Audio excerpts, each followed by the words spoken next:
আসসালামু আলাইকুম ওয়া রাহমাতুল্লাহি ওয়া বারাকাতুহু।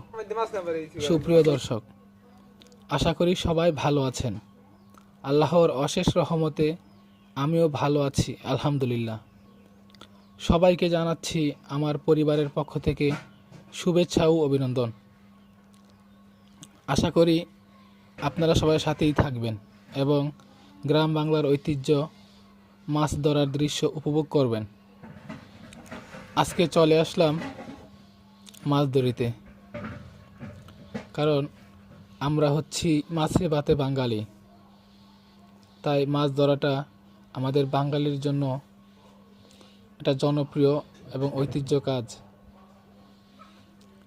এখানে এসেই আমি শৈশবে ফিরে গেলাম। কর্মব্যস্ততায় গ্রামের দূরে থাকা হয়, তাই সেভাবে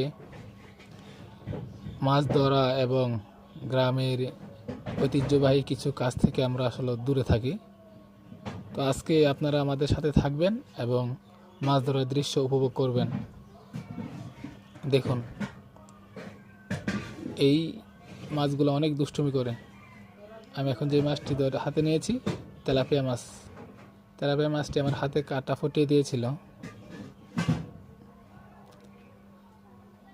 আপনারা গ্রাম বাংলার এই ঐতিহ্যবাহী মাছ ধরা কে কে পছন্দ করেন অবশ্যই আপনারা জানাবেন, এবং শৈশবে কে কে এইভাবে মাছ ধরেছেন। ছেলে এবং মেয়ে উভয়ই ছোটোবেলা আমরা এইভাবে মাছ ধরেছি, কারণ আমাদের দেশে নদী নালা খাল বিলে প্রচুর পরিমাণে মাছ হয়ে থাকে।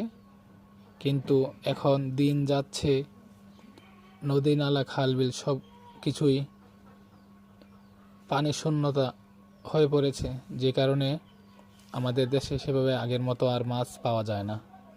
আগে আমাদের দেশে অনেক মাছ পাওয়া যেত নদী নালা খাল বিলে, কিন্তু এখন আর সেভাবে মাছ দেখাই যায় না। আজকে আমরা অনেক টাকি মাছ এবং কই মাছ এখান থেকে ধরেছি। আপনারা প্রথমেই সেগুলো দেখতে পেয়েছেন। এই দেখুন কত সুন্দর মাছ লাফালাফি করতেছে। এই কোথায় চলে যাস, হাতের কাছে আয়।